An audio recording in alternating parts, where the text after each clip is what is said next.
मैंने कहा था ना मैं किसी को भी पिकअप करूँगा, मुझे पता नहीं था। गुल्ला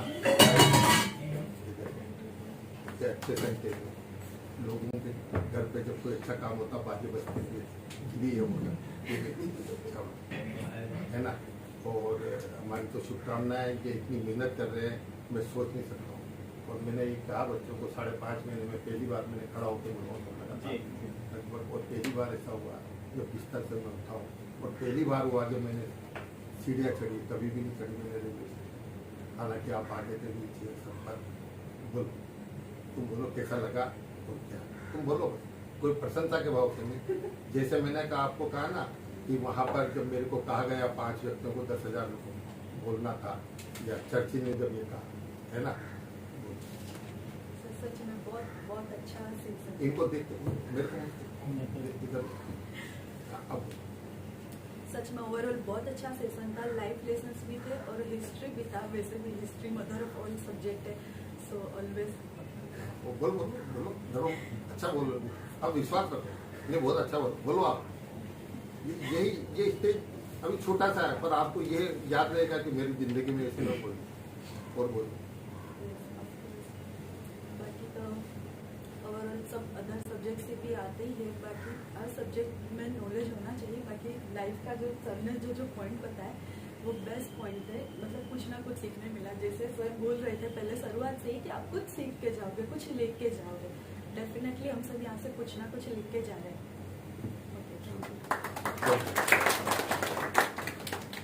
और कोई बोलना चाहे आप भाग्य लक्ष्मी वहीं से बोल दो। क्यों सर?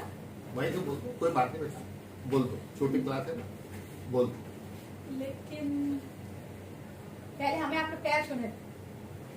आ जाओ भाई, मैं आ जाऊंगा। सुनो बेटा, मैं वहाँ आ जाऊंगा। और आजकल के बच्चे एक बात और है, मैंने एक बच्ची 3 साल की मेरे रिलेशन में, तुम्हें एक अच्छी बात बताता हूँ, हंसी मजाक में। तो वो क्या कहती है, आप पैर ऊंचे कर दो, मैं पाँव छू सकूं। सब कह रहा हूँ मैं, बिल्कुल ट्रूली स्पीक। हाँ अब बोलो। सर आप ये जो क्लास या सेशन जो भी है बहुत बहुत बहुत खूबसूरत और बहुत मीनिंगफुल रहा।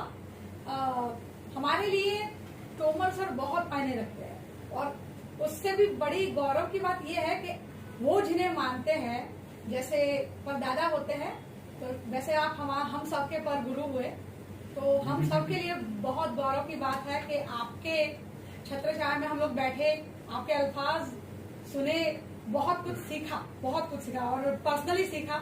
क्योंकि आप बता रहे थे कि जैसे अतीत में नहीं जाना चाहिए, कुछ मिलता नहीं, हम बहुत अतीत में जाते हैं, कुछ दुर्घटनाएं जैसे घट जाती है तो वो लॉस जो होता है वो रिवर्सेबल नहीं होता, लेकिन सीखे, बहुत कुछ सीखे जो आगे बहुत काम आएगा। और बहुत मीनिंगफुल रहा ये सेशन, पढ़ाई के नजरिए से तो रहा ही, जिंदगी के पॉइंट ऑफ व्यू से भी बहुत ज्यादा रहा, और उम्मीद करते हैं कि और ज्यादा आपका लाभ मिलता रहेगा, इससे भी बहुत बड़ा और लंबा लंबा लेक्चर मिलेगा। Thank you sir. अरे आइए ना, क्या आपको लगा हुआ आप बताइए। आओ, क्या नाम बताया था आपने? दर्शन। हाँ दर्शन। आज जैसा पहले सर ने कहा कि इससे फायदा होगा, 1-2 शब्द मैं भी सीख लूंगा और उससे मेरी चमन्नी कहीं चला लूंगा। પહેલા જેવું સરે કીધું કે કંઈક નવું શીખીને જશો તમે, તો ડેફિનેટલી નવું તો શીખ્યા જ છે અમે, પણ एक ये घुमा देते हैं। बुरा है इसका? हाँ। ठीक है हाँ। પણ હું એવું કહીશ કે આજ સુધી જેટલા બી લેક્ચર મેં સરના અટેન્ડ કર્યા છે તોમર સરના, કંઈકનું કંઈક નવું તો શીખીને ગયો જ છું અહીંથી. એવું નહીં કે ભણવાના બાબતથી, પણ જિંદગીમાં બી એવું કંઈક કામ આવ્યું કે કંઈક નવું શીખ્યા છે. અને તોમર સરથી જે શીખ્યા છે, તોમર સર એમના જેમના ગુરુ છે એમનાથી આજે જે મળવાનો મોકો મળ્યો છે તો બેસ્ટ છે આજે સરનું. તો ખૂબ સારું લાગ્યું આજે સરને બી મળીને. તો thank you so much sir.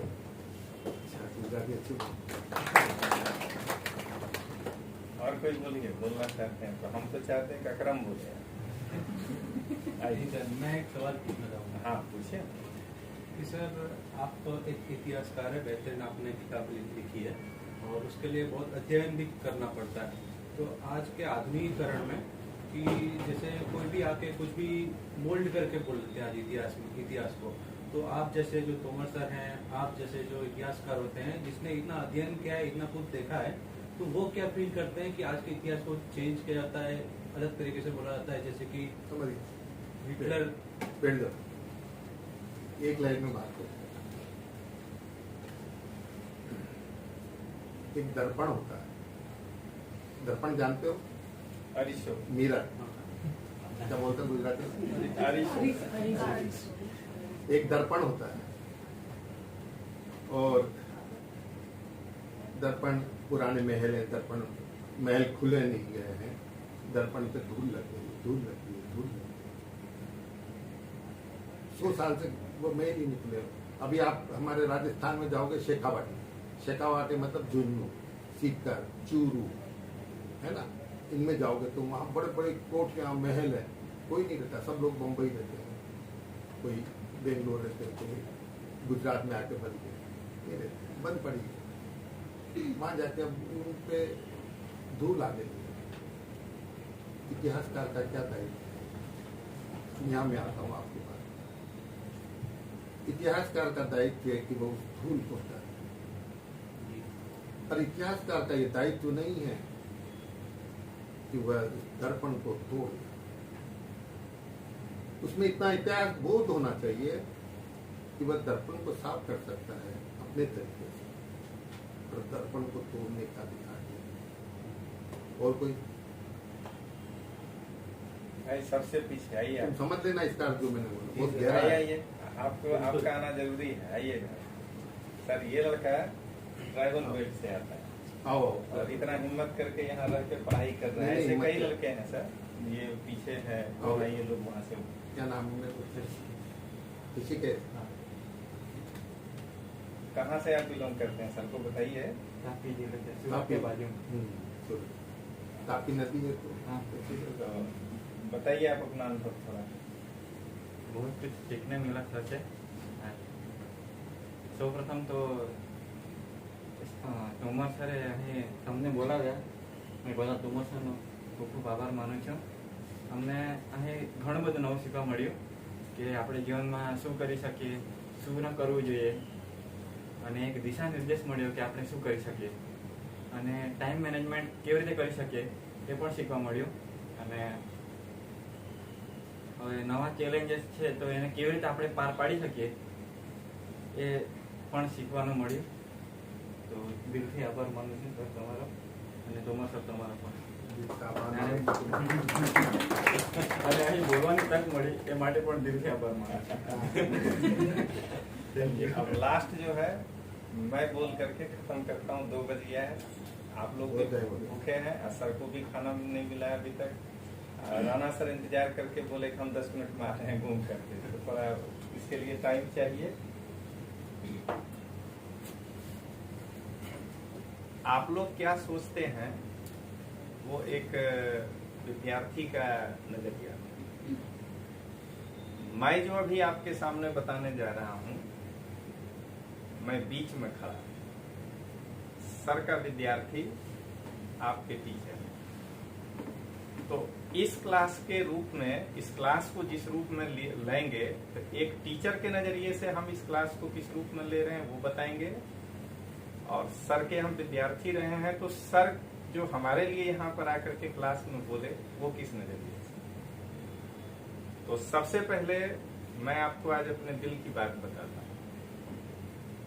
जब मैं दिल्ली में पाली पढ़ाता था तो सर हमको जब भी फोन करते थे तो सर को शायद उस समय नहीं था आइडिया कि मैं गुजरात में भी क्लास चलाता हूँ। सर कई बार कहते थे कि जब भी कहोगे हम क्लास पे आ जाएंगे, लड़कों को हम गाइड कर देंगे।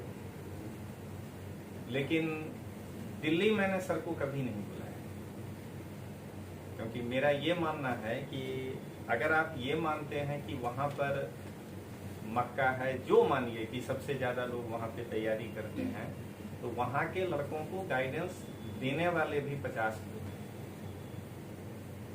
तो आज जो आप महसूस करके जा रहे हैं वो वहाँ का लड़का महसूस नहीं करेगा, भले सर कितना भी वैल्यूएबल गाइडेंस अपना दे, क्योंकि उनको 50 तरह का ऑप्शन मिला। लेकिन मेरे दिल में हमेशा यही होता था कि सर को अहमदाबाद मिले। लेकिन आप सभी जानते हैं कि गुजरात में अवेयरनेस आईएएस का खास करके वैसा नहीं है। अभी आज सुबह ही यूपीएससी का एनुअल नया रिपोर्ट आया 77 में। देखिए कितना बुरा लगता है देख करके, मात्र 111 लड़के हैं जिनका प्रीलिम्स निकला है लास्ट, पूरे गुजरात की बात है। उसके पिछला साल 134 था, उसके पिछला साल 148 था, उसके पिछला साल 188 था। हम डिटोरिएट करते हैं। तो हम सर को यहाँ बुलाने से सिर्फ इसलिए डरते थे, यहाँ अवेयरनेस नहीं है, तो हम सर को भीड़ दे सकते हैं वहाँ दिल्ली में, दे सकते थे 500 लड़के बैठे। लेकिन आप भी जानते हैं कि अभी अगर ये सेशन क्लास 3 का होता तो कितने लोग होते, ठीक है ना। आईएएस में वो अवेयरनेस अभी यहाँ नहीं आया है, तो हम डरते थे। लेकिन मेरी दिली इच्छा थी कि एक बार सर मेरे यहाँ आकर के हमको ये जो आपको पढ़ाए, वो सर आपको पढ़ाए नहीं, हमको आशीर्वाद दिए कि हमको आशीर्वाद दें। और ऐसा तो नहीं है, लेकिन मैं मानता हूं कि हर घटना में कुछ न कुछ पॉजिटिव घटना छिपा होता है। तो सर का यहाँ जो ऑपरेशन हुआ है उसमें हो सकता है कि यही पॉजिटिव घटना छिपा हो कि आपको और सर को मिलने का मौका मिला। अब मेरी जो दिली इच्छा थी वो भी पूरी हो गई, सर को एक्स्ट्रा अहमदाबाद नहीं आना था। तो इसके लिए हम आज तहे दिल से सर को धन्यवाद दे रहे हैं। कोई फॉर्मेलिटीज नहीं, सर मेरा नेचर जानते हैं। सबसे अच्छी बात हम बताते हैं कि हम आज आपका सेशन रखें, इसके लिए हम मेंटली तैयार नहीं थे, क्योंकि सर जिस हालत में है तो मेरा हट नहीं लॉक कर रहा है कि हम सर को 2 घंटे खड़े कर। व्हाट्सएप पे सर ने मैसेज किया कि 17 तारीख को तुमको जब रखना हो तुम रख देना, उसके बाद हमको हिम्मत हुआ। नहीं तो हम आज भी आपको नहीं मिलाते सर से। हम कहते कि नहीं सर आप इलाज करा के पहले जाइए, बाद में। तो आज जो है ये हम अब 10 से सो गए।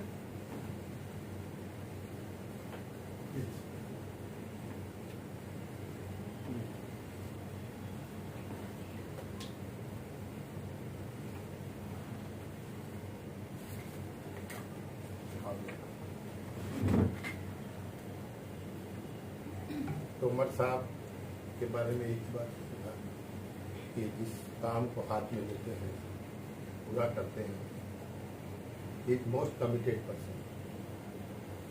कमिटमेंट को फुलफिल करना ही मनुष्य की सबसे सफल होने की दिशा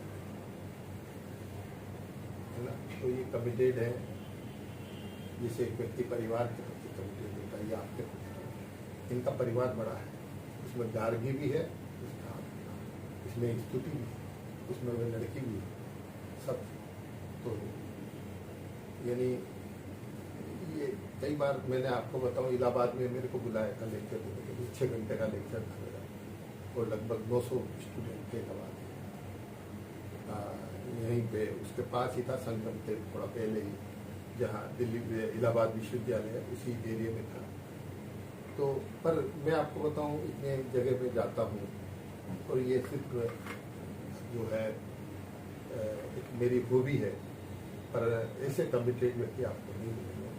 तो ये आपका सौभाग्य, you are quite fortunate you have such a person. जब मैं यहाँ आया डॉक्टर के पास, इससे पहले मैंने स्पाइन सर्जन, उन्होंने कहा you are most lucky doctor ji कि आप अभी बात कर रहे हो, चल रहे हो। अदरवाइज आपकी जो आपकी स्थिति है वह कंप्लीट स्ट्रेचर की है, आप कंप्लीट बेड की है, आप व्हील चेयर के अलावा नहीं रह सकते। और एक विल पावर होती है, मैं आपको फिर कहूँगा ये विल पावर को जिंदा रखती है।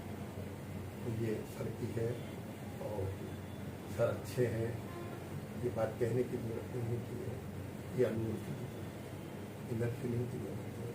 जितना अंदर तक आप फील करोगे उतना ही आपकी चीज़ें अच्छी होंगी, मन से शुद्ध है।